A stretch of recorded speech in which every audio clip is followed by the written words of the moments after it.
বিশ্বৰ ভিতৰত অসমৰ ইছলাম ধৰ্মী লোকসকলক লৈ পেলাই মই গৌৰৱ অনুভৱ কৰোঁ।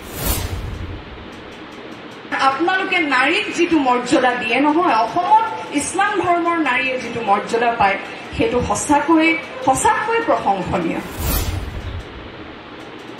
বিশ্বৰ এঠাইত এগৰাকী যুৱতীক 14 বছৰীয়া যুৱতীক গুলীয়াইছিল। কিয়? কাৰণ শিক্ষা স্কুললৈ গৈ আছিলে। কিন্তু আমাৰ অসমৰ মামনিয়ে কেমেষ্ট্ৰিত MSc কৰিছে। ইংৰাজ গুচি গ'ল, ডিভাইড এণ্ড ৰুল থাকি গ'ল। জয় জয়তে মই সমূহ কলগাছিয়াবাসী ৰাইজলৈ, বিশেষকৈ আজি এই দ্বাদশ গ্ৰন্থমেলাৰ সামৰণি অনুষ্ঠানত উপস্থিত মোৰ সন্মুখত সমূহ মোৰ সশ্ৰদ্ধ ৰাইজলৈ মোৰ সশ্ৰদ্ধ প্ৰণাম জ্ঞাপন কৰিছো। আৰু লগতে মঞ্চত উপবিষ্ট সকলো গুণী মানি বিশিষ্ট ব্যক্তিসকললৈ মই মোৰ সশ্ৰদ্ধ প্ৰণাম জ্ঞাপন কৰিছো। বিশেষকৈ মই ধন্যবাদ জ্ঞাপন কৰিব লাগিব আমাৰ সাংসদ ডাঙৰীয়া সন্মানীয় শ্ৰীযুত আব্দুল খালেক ডাঙৰীয়াক। তেখেতৰ যি অৰিহণা, যি প্ৰচেষ্টা গ্ৰন্থমেলাৰ জৰিয়তে এই কলগাছিয়া অঞ্চলত বৌদ্ধিক জাগৰণ অনাৰ তেখেতৰ যি অবিৰত এক চেষ্টা, মই সঁচাকৈ শলাগ লৈছো। ইমান পৰে প্ৰায় এইখন আটাইতকৈ দীঘলীয়া সভা হ'ব মোৰ জীৱনৰ। মই বহি বক্তাসকলৰ কথা শুনি থকা প্ৰায় 5-5.5 ঘণ্টা হৈ গ'ল আৰু সকলোৰে কথা ময়ো নিজেও বহুত কিবা কিবি ভাবি আহিছিলো কম, বা এইটোও ভাবি আছিলো কি কম। কাৰণ গ্ৰন্থমেলা আগতেও মই গৈছিলো, মই জাকিৰ মোৰ বন্ধু সিকদাৰ ডাঙৰীয়াৰ গ্ৰন্থমেলালৈ মোক এবাৰ আমন্ত্ৰণ জনাইছিল 2018 চনত, নহয় তেতিয়াও মই গৈছিলো। কিন্তু আজি এই সভাখনত বহি থাকোতে মোৰ চৌপাশে কেৱল বিশিষ্ট লেখক, লেখিকা, কবি বহি আছে। তাৰ মাজত মই কি দিব পাৰিছো? ভাষাৰ ক্ষেত্ৰত জাতিক মইনো কি দিব পাৰিছো? অভিনয় কৰো, আপোনালোকে মৰম দিছে। কিন্তু এই যে চিন্তা আব্দুল খালেক ডাঙৰীয়াৰ আৰু এই গ্ৰন্থমেলাৰ উদ্যোক্তাসকলৰ, মই চিন্তাৰ শলাগ লৈছো যে এখন সুস্থ সমাজ গঢ় লৈ উঠিব সাহিত্য আৰু সংস্কৃতিক লৈ পেলাই। কেৱল সাহিত্যই কেতিয়াও সমাজ এখন সম্পূৰ্ণ কৰিব নোৱাৰে আৰু কেৱল সংস্কৃতিও এখন সমাজ কেতিয়াও সম্পূৰ্ণ কৰিব নোৱাৰে। এখন সমাজ সম্পূৰ্ণ হয় সাহিত্য আৰু সংস্কৃতিক লৈ।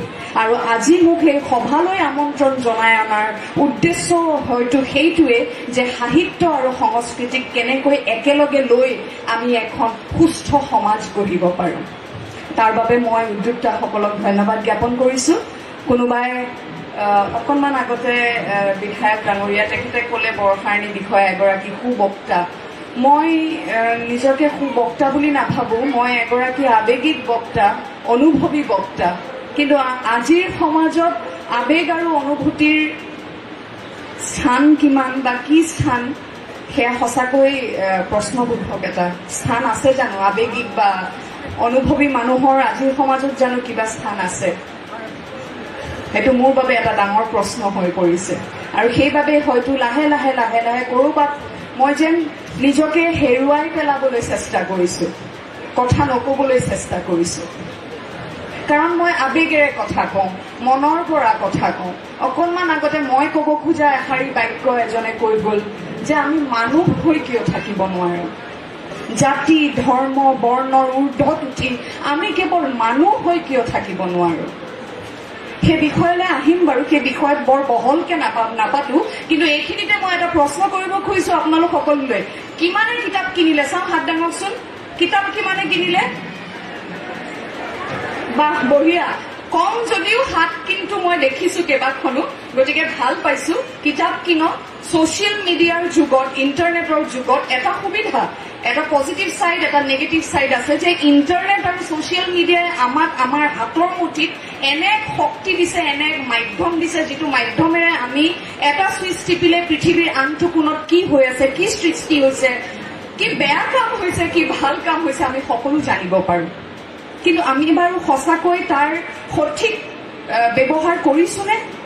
সেই যে শক্তিশালী যন্ত্ৰটো আমি লৈ আছো, আমি তাৰ কিমান সঠিক ব্যৱহাৰ কৰিছো গ্ৰন্থ এটা সময় আমাৰ সময় আমি যেতিয়া কলেজত পঢ়ি আছিলো আমি নোটছ বনাবলৈ লাইব্ৰেৰী যাওঁ কিতাপ পঢ়ি কিতাপ উলিয়াই কেইবাখনো কিতাপ মিলাই আমি নোটছ বনাওঁ পৰীক্ষাৰ বাবে কিন্তু আজিকালি সেইটো নকৰিলেও হয় কৰিব লাগে কিন্তু তথাপিও মোবাইলতো বহুত কথা থাকে আমি যেটো সুইচ টিপিলে হয়তো বহুত কথা আমাৰ সাবজেক্টৰ বিষয়ে জানিব পাৰো সেইটো ভাল কথা কিন্তু কৰবাত মোৰ অনুভৱ মই যেহেতু দুইটা জেনাৰেশন পাইছো কোনোবাই হয়তো কিতাপৰ জেনাৰেশনটো অলপ বেছিকে পাইছে বয়সৰ কাৰণে এতিয়া সোশ্যাল মিডিয়াটো কিমান ইতিবাচক হেতু তেখেতসকলে হয়তো ধৰিব পৰা নাই কিন্তু মই দুইটা যেহেতু আধা পাইছো মোৰ বুজা শক্তিৰে মই বুজিছো যে এই যে কিতাপ পঢ়া গ্ৰন্থ পঢ়াৰ যেটো অভ্যাস হ্ৰাস পাইছে সেই অভ্যাসটো হ্ৰাস পোৱাৰ বাবে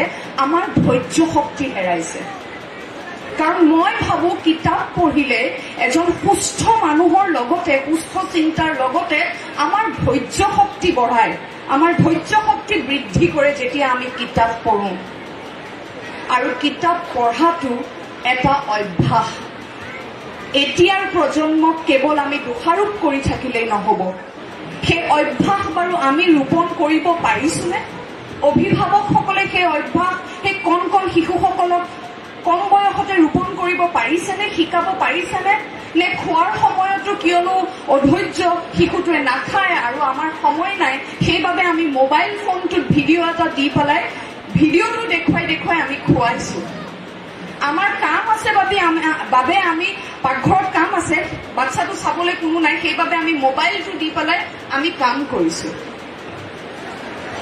সেইটোৱে কিমান বিপদজনক এক অৱস্থালৈ আমাৰ শিশুটোক লৈ গৈ আছে জানেনে অন্য একো নহয় ধৈৰ্য নোহোৱা হ'ব আপোনাৰ কথা শুনিবলৈ এটা বয়সৰ পিছত সিহঁতৰ ধৈৰ্য নথকা হ'ব আৰু সেইটোৱে হৈছে এতিয়া এটা পৰিয়াল বহি পেলাই খাবলৈ এটা কথা আলোচনা কৰিবলৈ কাৰো ধৈৰ্য নাই চিধাই তৰ্কাতৰ্কি হয় যুদ্ধ হয় কাজিয়া হয় আমাৰ সৰুতে কমিক্স দিয়ে টিংকুল পঢ়িছিলো বুঢ়ীআই সাধু পঢ়িছিলো আৰ্চিজো পঢ়িছিলো মই কনভেন্টত পঢ়া মই আৰ্চিজো পঢ়িছো গতিকে সেইখিনি সময়ত কমিক পঢ়োৱাৰ এটা কিতাপ পঢ়োৱাৰ আমি অভ্যাস গঢ় দিব লাগিব ল'ৰা ছোৱালীৰ মাজত সেই কিতাপ পঢ়াৰ অভ্যাসটো থাকিলেহে তেতিয়াহে সকলো দিশৰ পৰা আৰু কেৱল মই কিতাপ মানে কেৱল পাঠ্যপুথিৰ কথা কোৱা নাই আমাৰ স্কুল কলেজৰ পাঠ্যপুথিৰ কিতাপৰ কথা কোৱা নাই আমি অন্যান্য গ্ৰন্থ পঢ়িব লাগিব কিতাপ পঢ়িব লাগিব আৰু এটা কথা মই খুব ভাল লাগিছে আজি যেতিয়া মই তলত বহি আছিলো প্ৰথম সভাখনলৈ আহি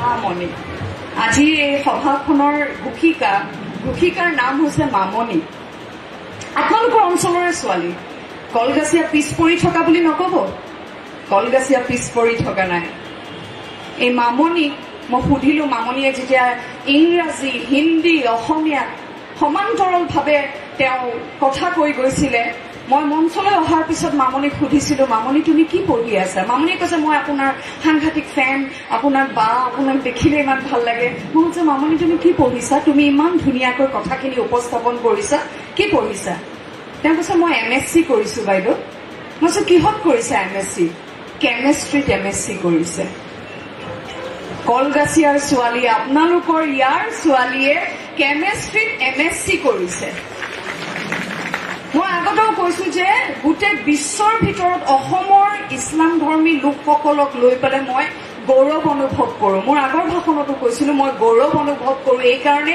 কাৰণ আপোনালোকে নাৰীক যেটো মৰ্যাদা দিয়ে নহয় অসমত ইছলাম ধৰ্মৰ নাৰীয়ে যেটো মৰ্যাদা পায় সেইটো সঁচাকৈ প্ৰশংসনীয় আপোনালোকে নিশ্চয় কৰবাত আজি বহু বছৰ আগতে 2009 চনত চাগে বিশ্বৰ এঠাইত এগৰাকী যুৱতীক 14 বছৰীয়া যুৱতীক গুলিয়াইছিল কিয় কাৰণ শিক্ষা স্কুললৈ গৈ আছিলে তাতে ছোৱালীক বেছি পঢ়িবলৈ দিয়া নহয় ইছলাম ছোৱালীক বেছি পঢ়িবলৈ দিয়া নহয় কিন্তু আমাৰ অসমৰ মামনিয়ে কেমিষ্ট্ৰিত এমএসসি কৰিছে তেওঁ মই সুধিছো আগলৈ কি কৰিব এপিএসসি দিব APSC দিব হেনো গতিকে মাজতে এটা চাকৰি কৰি তেওঁ যিহেতু ঘৰৰ আৰ্থিক অৱস্থা সবল নহয় এয়া আজিৰ দিনৰ ছোৱালীৰ চিন্তা এয়া কেৱল মামনিৰ নহয় কলগাছিয়াৰ প্ৰতিগৰাকী ছোৱালীৰ এনেকুৱা চিন্তা বিচাৰো মই কাৰণ এখন ঠাইক পিছপৰা বুলি কৈ থাকিলে নহব এখন ঠাইক আগুৱাই লৈ যাব লাগিব সেই ঠাইৰ বাসিন্দাই সেই ঠাইৰ লোকে আৰু মই নিজে নাৰী হিচাপে এনেকুৱা নহয় নাৰী পুৰুষ সকলো সমানে আগবাঢ়িব লাগিব কাৰণ পুৰুষ নহলে নাৰী হ'ব নোৱাৰে নাৰী নহলে পুৰুষ হ'ব নোৱাৰে কিন্তু এতিয়াও আমাৰ দেশত নাৰীৰ যিটো মানে আমি অৰ্থনৈতিক হিচাপে এতিয়াও সাংঘাতিক সবল বুলি ক'ব নোৱাৰো কিয় কাৰণ আমাৰ হাফ অফ আৰ পপুলেশ্যন আমাৰ জনসংখ্যাৰ আধা নাৰীসকলে প্ৰডাক্টিভ অৰ্থাৎ আমাৰ যদি আমি অৰ্থনৈতিক নৈতিক হিচাপে যদি আগবাঢ়িব বিচাৰো প্ৰত্যেকে কাম কৰিব লাগিব প্ৰত্যেকে আগবাঢ়িব লাগিব গতিকে এইখিনিকে কৈ মই বেছি দীঘলীয়া নকৰো বহুত আৰু আছে বিশিষ্ট ব্যক্তি বিশিষ্ট বক্তা সকলোৱে শিক্ষাৰ যোগেদি অকণমান আগতে কোনোবাই কৈছিলে এজন বক্তাই কলমেৰে আমি আগবাঢ়িব লাগিব হয় কলম হওক আপোনালোকৰ অস্ত্ৰ কলমেৰে আপোনালোক আগবাঢ়ক কলগাছিয়াৰ পৰা ভৱিষ্যতে সাহিত্যিক ওলাওক পুৰুষ ল'ৰা ছোৱালী সাহিত্যিক ওলাওক সেয়াই মোৰ ভগৱানৰ ওচৰত প্ৰাৰ্থনা আপোনালোকৰ ওচৰত অনুৰোধ আৰু বেছি দীঘলীয়া নকৰি মই এটি সংলাপ কম সংলাপ বৰ বেছি মুখস্থ নাই তথাপিও সেই ইউটিউবত চাগে দেখিছে সেই এটাই সংলাপ মুখস্থ আছে মোৰ সেই সংলাপটো কম কিন্তু শেষত ইংৰাজ গুচি গ'ল ডিভাইড এণ্ড ৰুল থাকি গ'ল অকল এই কথাটো যদি আমি জনসাধাৰণে বুজিবলৈ চেষ্টা কৰো নহয় আৰু বুজি পাওঁ তেতিয়াহ'লে অসমখন আগতেও শান্তিৰ প্ৰতীক আছিল আৰু সদায় শান্তিৰ প্ৰতীক হৈ থাকিব